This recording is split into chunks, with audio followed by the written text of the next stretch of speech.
झपकता है आसमां, उसने भी तुझसा देखा कहाँ। है रौनके वहाँ तू है जहाँ, मेरी बाहों में रहना यही है दुआ।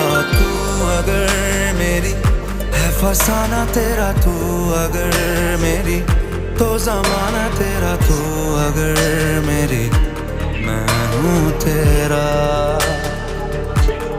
बेताब सा मोहब्बत का तू इनकलाब है, मेरा जहां तेरी बाहों में ख्वाब ख्वाब है।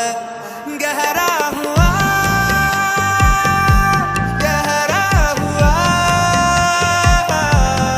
रंग आशिकी, गहरा हुआ। ঠাকুর সামলানোর বলছে তো এগুলো বলছি বাবাকে। তা আমরা এখন জানি না, তাই বলেছেন না কি জন্য বলেছে জানি না। আমি আপনাকে মনে করে যে আপনাদের খাবার সার্ভ করে আপনারা খাওয়াবে কেন?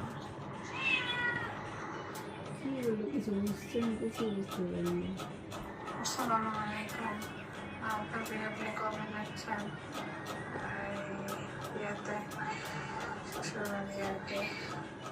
আপা আজকে ফোন দিয়েছিল আপুর কাছে, তা আপুকে বলতেছিল যে হচ্ছে যে কিনে দেবো না, আপনাদের বাসায় যাওয়ার কথা, আপনারা জার্নি করে আসবেন, খাবার দাবার সব করা, রান্না করতে রান্না করা।